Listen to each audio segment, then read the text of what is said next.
right.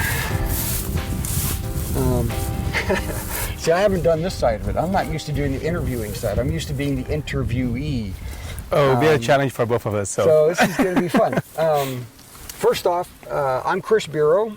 I am the director of Bird Recovery International, a small nonprofit that works with parrots and trying to improve the methodology of how we put parrots back into the wild, improve the science of that. And we have a blue and gold macaw project that we are doing here in Brazil. We are in Brazil. The birds are flying around. We have some baby birds that we're training, and they are now flying around the property, becoming wild birds as we speak. Anyway, I'm here with the person who owns the property that we are doing this on. And so we thought we would do a little quick interview here and kind of introduce the world to this wonderful person that's letting us do this on his property. So tell us about yourself. Tell us your name and all that. But first of all, thank you very much for being here. It's a pleasure to know you and know the project a little bit more. It's very fun to be part of this with you and Roberto. So I'm really glad to have you here and be speaking with you today. Oh, so my name is glad to João. have you here. So my name is João. I'm Brazilian, of course, and I live in São Paulo. And I work as a CFO in a healthcare company. I have much little to do with farms and the countryside, but I always love the animals and nature, and I would like to take part of something bigger in this sense.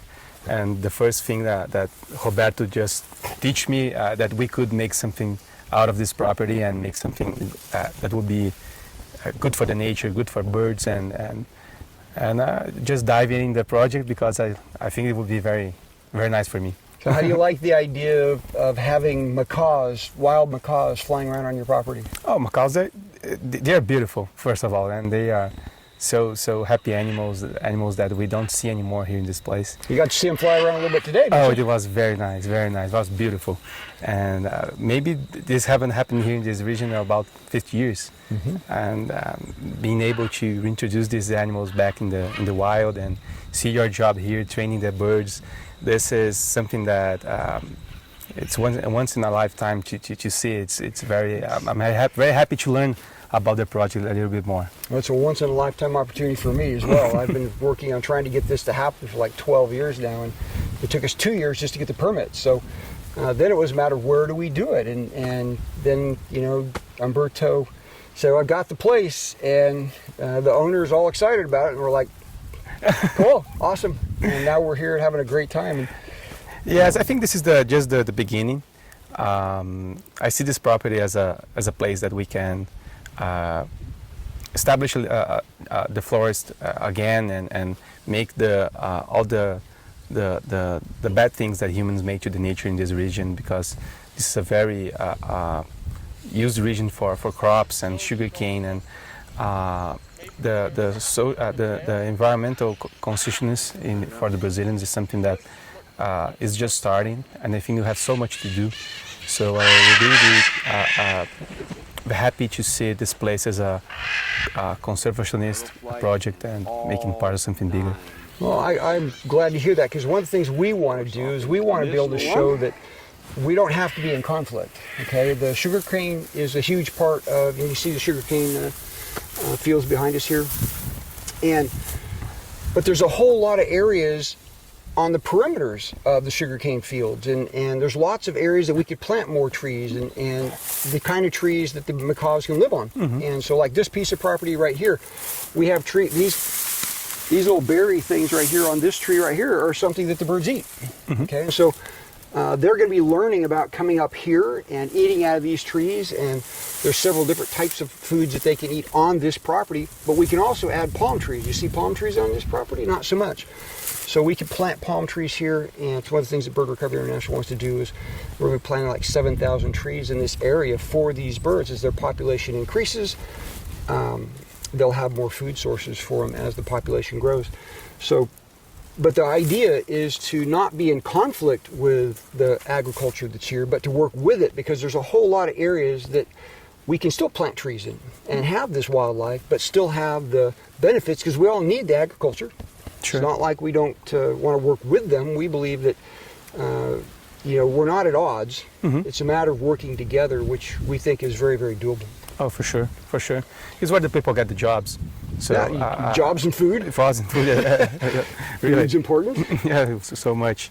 And but this is something. It's very new, and maybe I would like to ask you how big this can go. How far can we go with this project, and starting with the macaws? But what else can we try to do here? How big this can go? Look, there's a whole lot of areas around Brazil that the macaws used to live in that they don't live anymore. And so all of those areas we could be working on trying to repopulate with macaws and plant more trees in those areas. But then there's other species besides just macaws. There's conures, there's Amazons, there's a whole bunch of different species that we can use these same methods on. So the sky's the limit of what we can do with this. There's an awful lot of room to grow and benefit the environment and the animals, but also humans, because humans benefit from having these animals around as well. I mean, you looked pretty happy today when you were watching them fly around. Yes, it was. Yeah, so it's something new for me. It's not something that happened on my day-to-day basis. So I'm a city guy. I work in one of the largest cities in Brazil, this is São Paulo. So how does it make you feel when you see them flying around?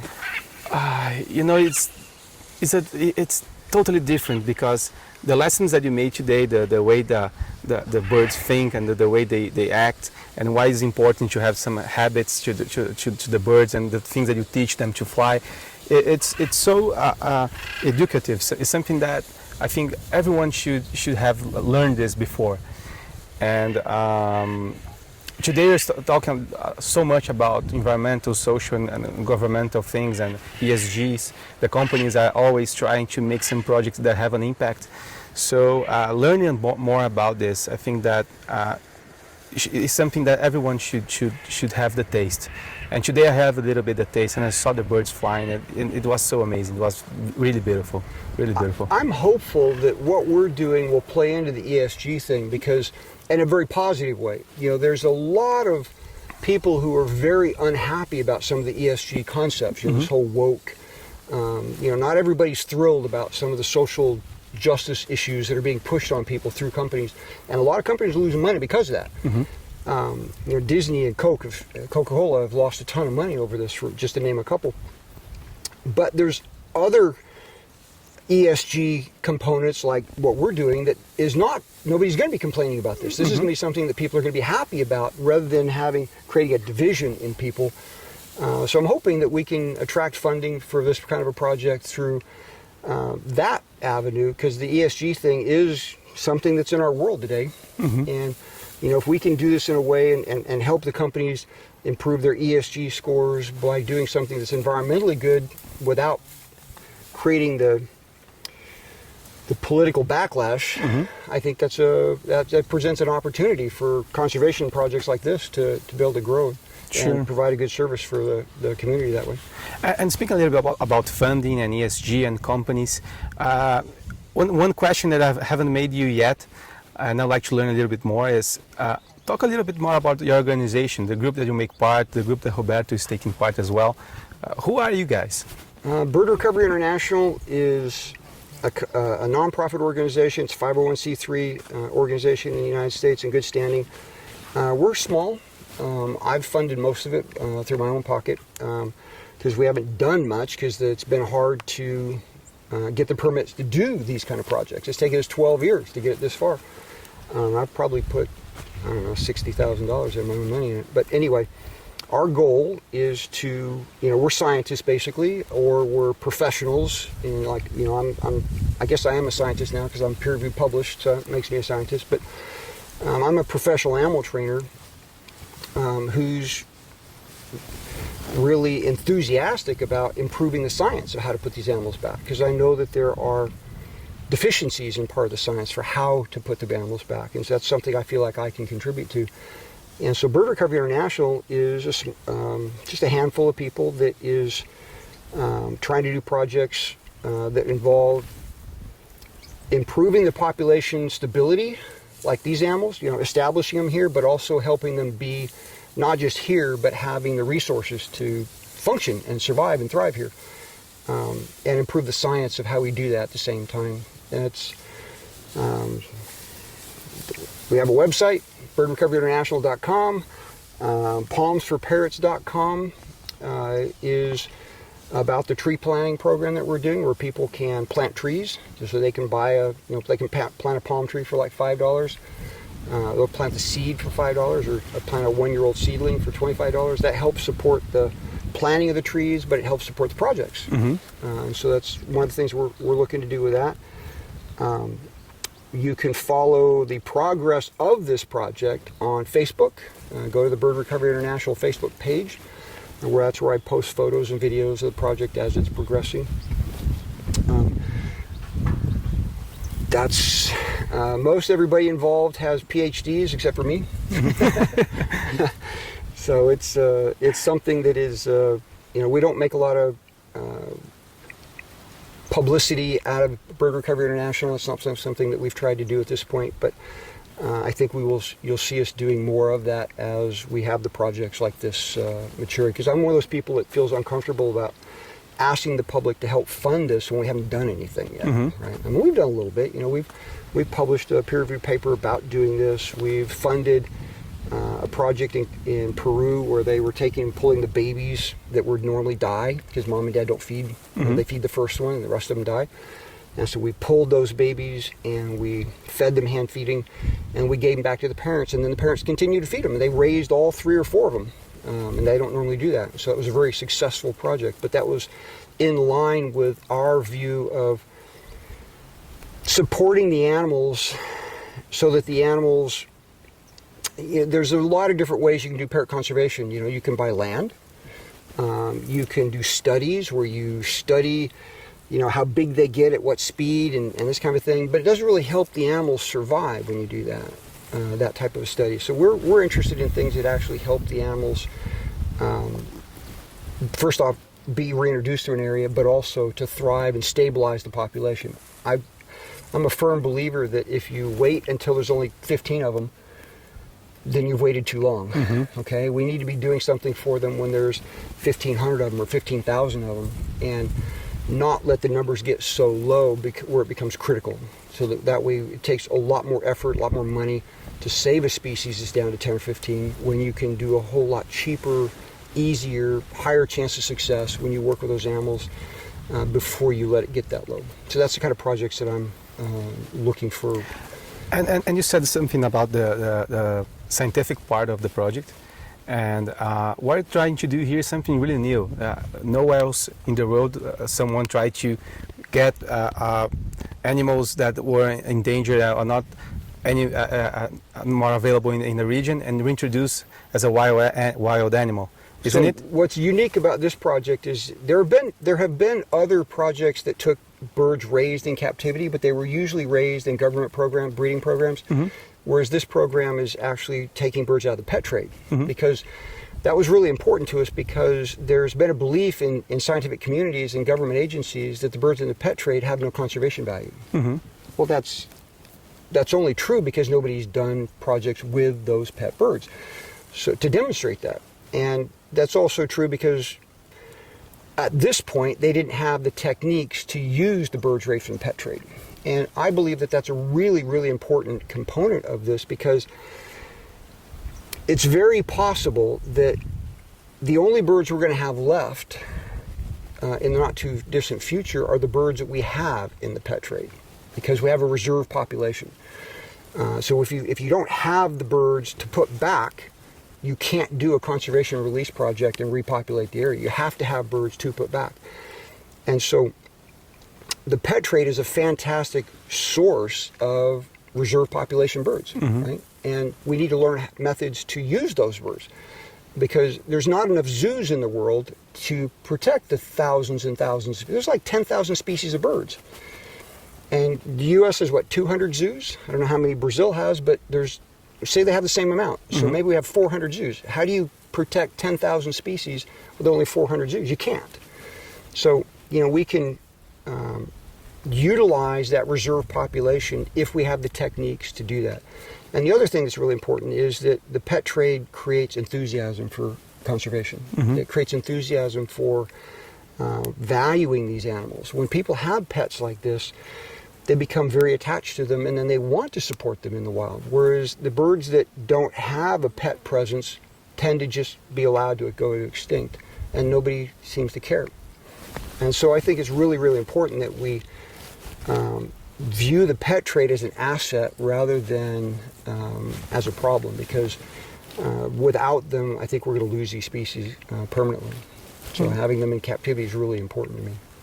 And using them from the pet trade is really important to me. Anyway, I don't know what else to ask you here. No, I have so little to ask for me, because I'm just a passive lover of this project of Roberto.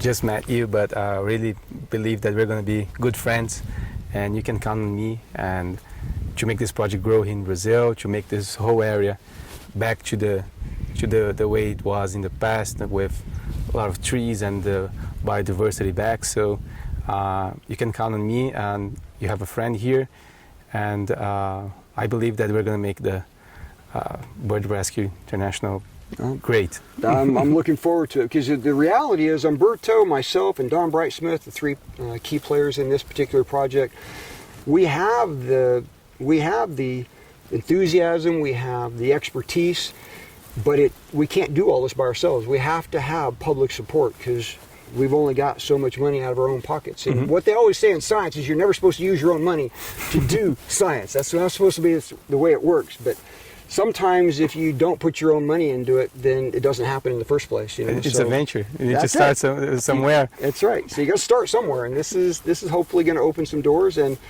I'm extremely excited to be able to work with you in the future, and I'm delighted to meet you here. Thank you very much.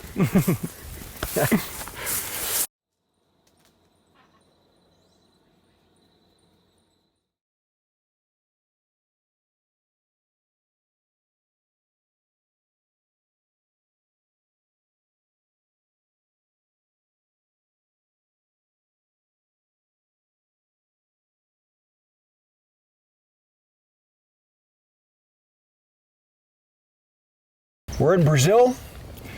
I am on my way home today, my last day here. We're leaving here in just about an hour, headed back to the United States after spending 2 months working with 6 baby blue and gold macaws and 3 of Umberto's personal pets that are functioning as the kennel flock. And Umberto Mendez is one of the partners in this project. He's been instrumental in making this happen. Anyway, Umberto, tell us about what's going on here. Yeah, we're running a project for releasing baby blue and gold macaws back to the wild. They were extinct for about 50 years, a bit over than that. Extinct in this area. In so this area, extirpated is in what it's this called. area, yes, So, yes. They're nowhere near extinct in the wild. No, they're not nearly threatened of a species globally. Right. But here in this area, they were extirpated. Extirpated. Yes, they were locally extinct.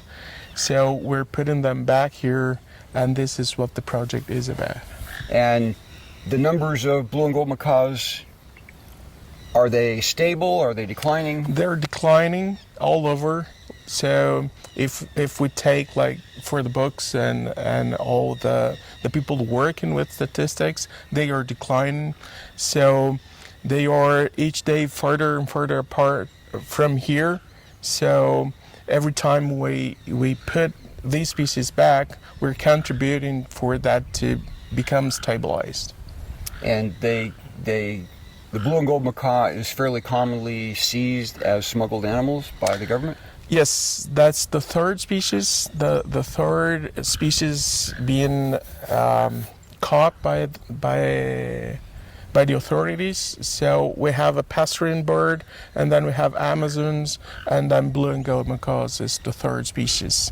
So lots of them. Lots is what, 10 or 100 or 1,000 or what? Over 1,000 each year. Over 1,000 each year. Yeah, you can't keep that up very long and maintain a population. So being able to put them back, is this something that is Is this something that is unique to this particular area that they're gone here, or are they gone from? They're gone from various locations, including Foz do Iguaçu back in south. So lots of places here they have gone extinct locally.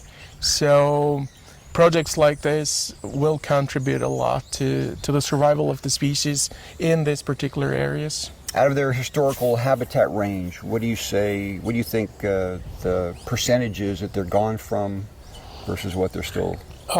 They're gone from, well, about 30-40% of their original area.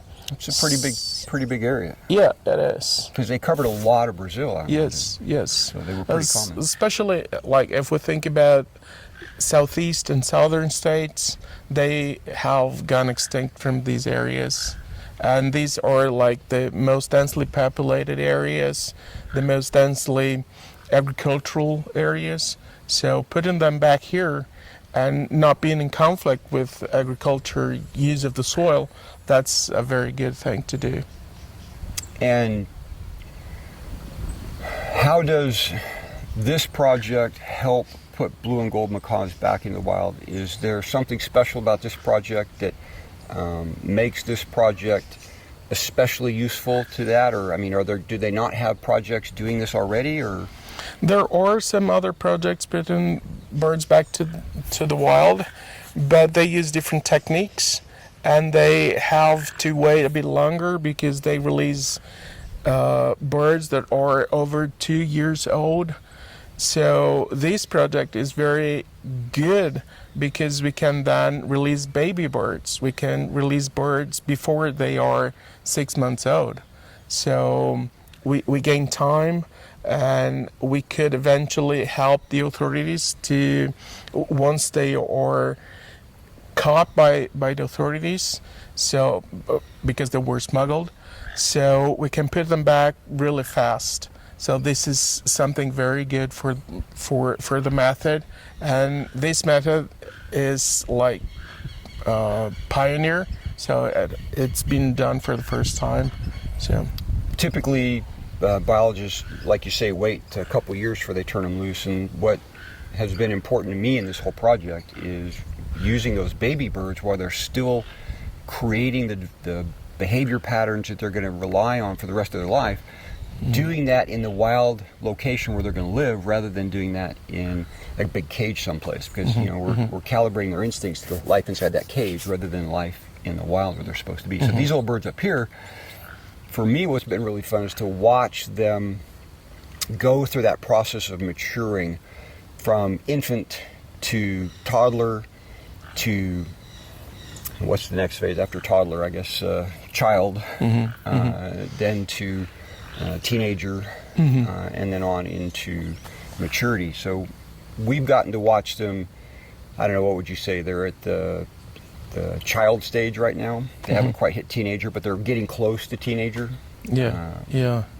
And this is so close to what they would have been doing in nature, like following the parents and knowing the region and getting used to eating local foods.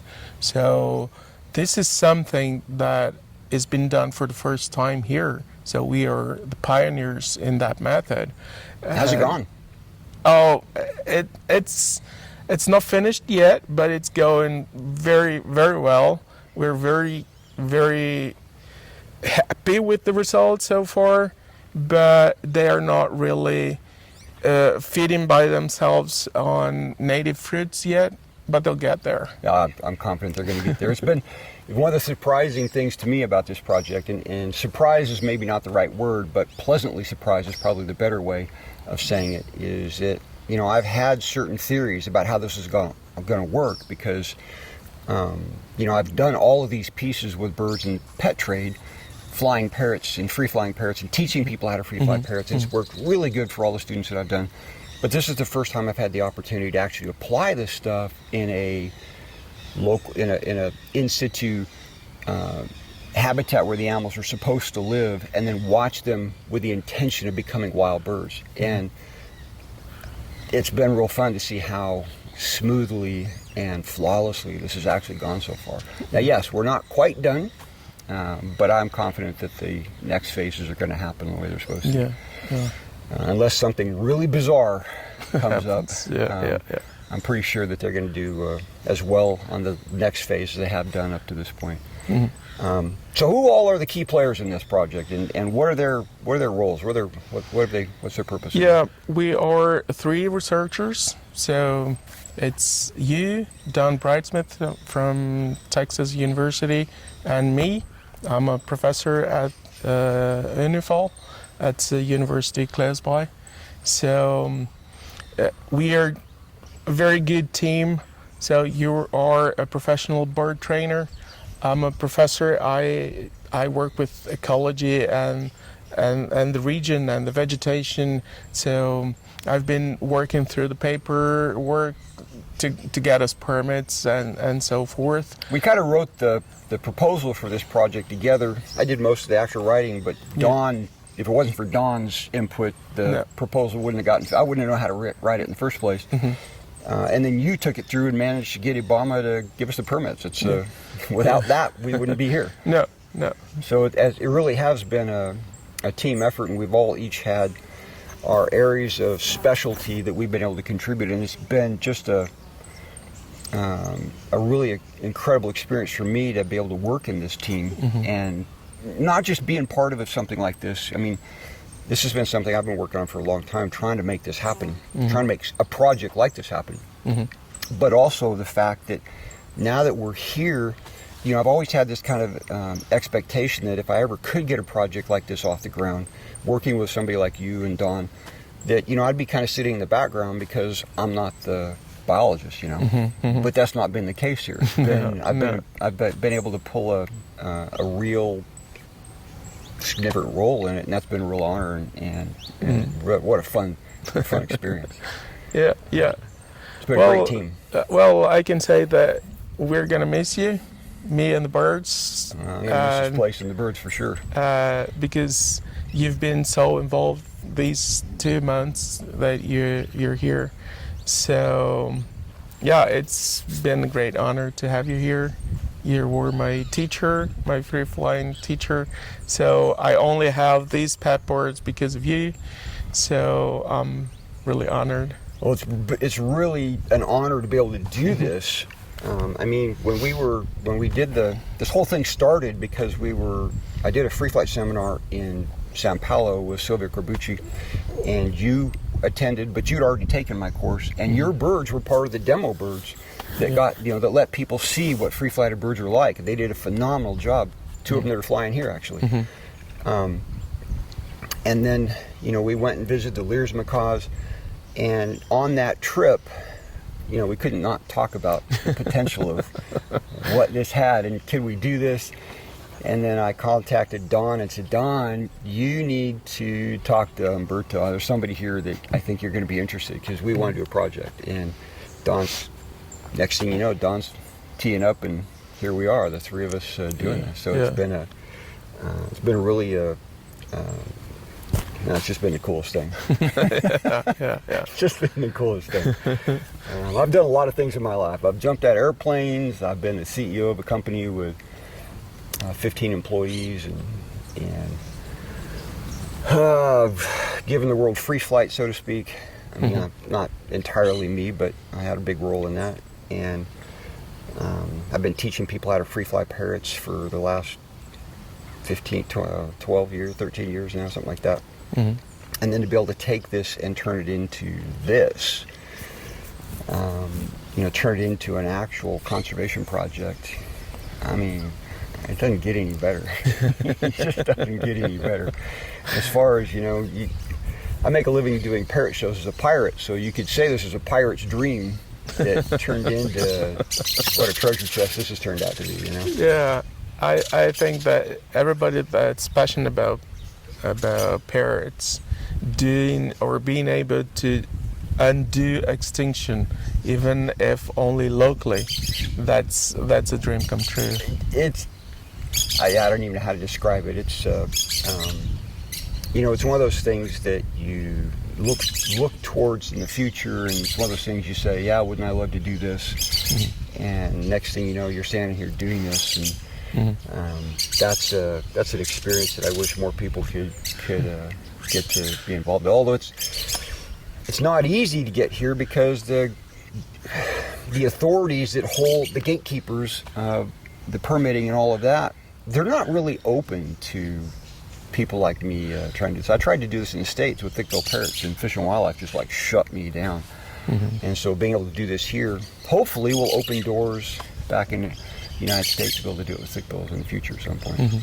Hopefully. But yeah, this is not, it was kind of a perfect storm. The right people come together, you and Don and me coming together like this. If it wasn't for Don's reputation, was his name and everything, we may not have gotten the permits. If it wasn't for you working it through the system for 2 years, it took 2 years to get those permits. Yeah. That's a long time for you to be working that. That's some serious dedication. You know, this would never have happened, and so it's not like there's a lot of room for people to go out and do this kind of thing, because right now the system really isn't set up to allow people to do this.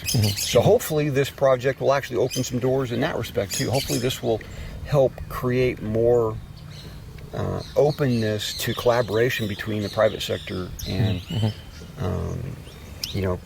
biologists and government to work together on projects like this, because each one of these groups has their strong points and their weak points. You know, I would have never known how to do this project, the parts of it that involve choosing the location correctly and the conservation components that Don's kind of been overseeing. I wouldn't have known any of that. I know the bird's behavior. I'm good at that. But that would never have made a conservation project happen by itself, right? And biologists aren't doing this because they don't have the piece that biologists aren't psychologists, right? They're not animal trainers, and so they don't understand the behavior. You do, because you're flying parrots. So that's a huge benefit having you in this project, just because you and I are on the same page in that respect. There's no headbutting on, oh, this should be this way or this should be that way. We see things the same, but conservation biology, for the most part, doesn't have many people in it that actually understand the psychology of the animals, which has turned out, I think, to be a significant component of some of the problems they've had with releasing parrots into the wild.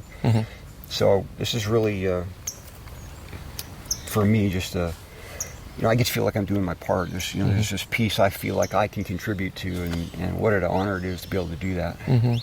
And how does it feel to you to actually use birds from the pet trade to actually release as wild birds? Well, this is really, really important to me, because I believe, my own personal beliefs, that if we don't learn how to do this, then we won't have these animals in the future. Because you can't put birds back into the wild if you don't have birds to put back in the wild. And I believe that we're losing them faster than we're saving them at this point. And I believe that the pet trade offers a significant resource that currently in biology has been pretty much ignored. After the Snyder project in the late 80s and early 90s with thick-billed parrots near where I live, where Snyder tried to release thick-billed parrots, Fish and Wildlife gave him a bunch of confiscated birds that they took from people in the pet trade, and they glued new feathers to their wings. They turned them loose in Chiricahua Mountains after they taught them how to eat pinyon pine nuts. And then within a few weeks, several were eaten by hawks and ring-tailed cats. And they concluded from this that birds raised in captivity in the pet world have no conservation value. And since the early 90s, there's been virtually no projects using those animals. And the problem wasn't the fact that the animals were raised in captivity. The problem was how they were raised in captivity. And that's been an issue I've been trying to correct for 30 years now, right? And so here I am doing that, being able to correct that. That's an amazing thing, but it's also an amazing thing because I feel like I'm actually getting to leave a mark on the world that's, I get to actually, hopefully I'm not dead anytime soon, but hopefully there's more. But, I can feel like I've been of value to the world in fixing something that needed to be fixed, and something I think is really important. The pet trade birds, if we don't have them as pets, we won't have them in the wild. I really see that as being a very substantial issue that I don't think the bird world actually understands. Not only that, being able to demonstrate the conservation value means that the strongest argument we have for keeping pet parrots, the conservation value, is now legitimized. And so now our strongest argument isn't being ignored. When the animal rights extremists want to say, oh, you can't have pet parrots, we can say, well, we have a very legitimate reason for having these animals. It's not just that we're selfish or that we love the animals and this kind of thing.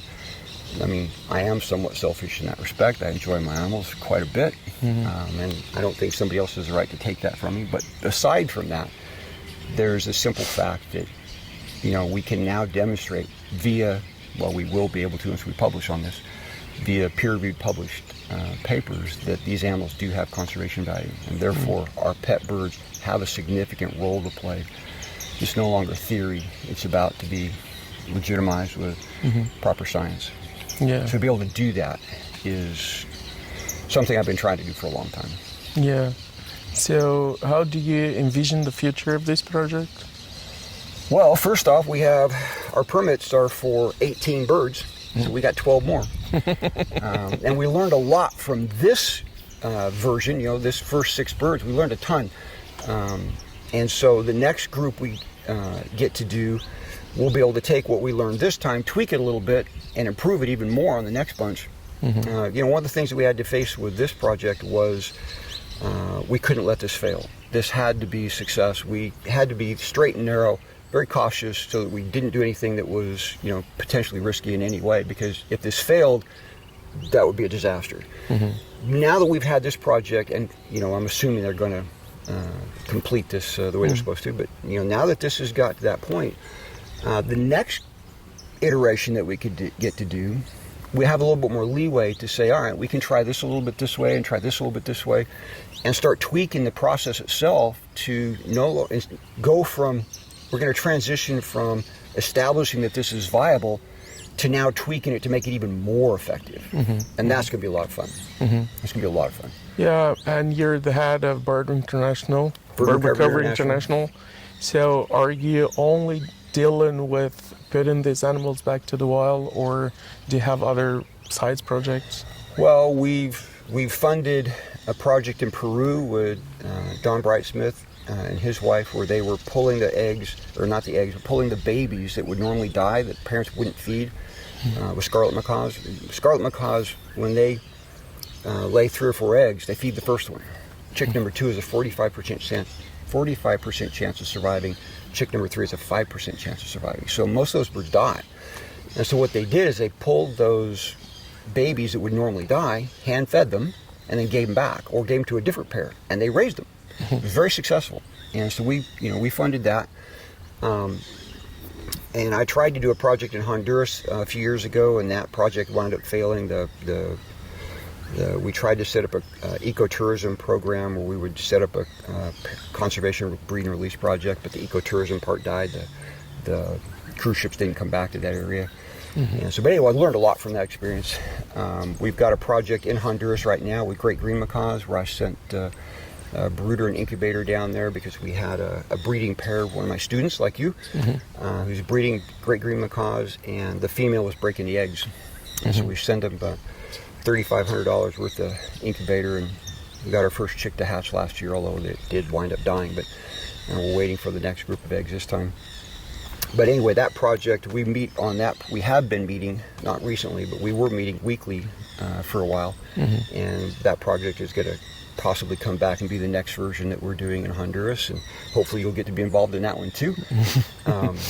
So we're also, when I was on this trip, I also made a trip out to Iguazu Falls to visit Parques des Aves and meet with the manager who's running Parques des Aves. Try to recruit them into being partners with us to do a release project with blue and golds and green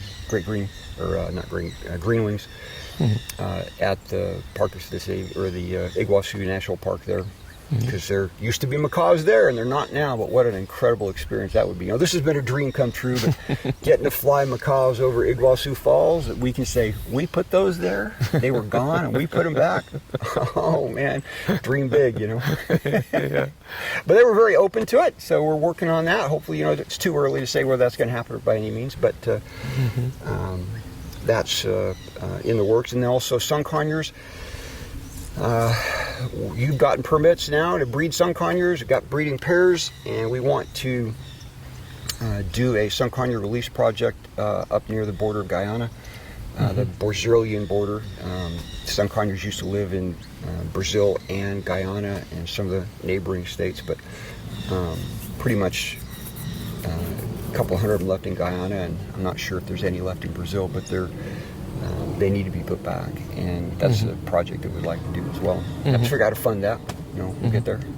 So we got stuff we're working on. Yeah, This is exciting. This is a big step in that direction for all of those. So we'll see.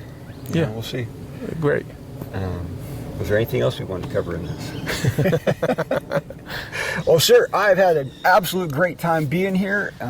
You guys have been incredible hosts. Thank your mom for me, because the incredible food the whole time. I'm going to miss the food. Oh my God, am I going to miss the food? And this beautiful place, just an incredible location to be doing this. Of course, I'm going to miss the birds and getting to work with you on this. It's been an experience. Yeah, Incredible welcome experience. back. I hope so. Well, hope so. Hope so, for sure. Thank you. All right. Thank you.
like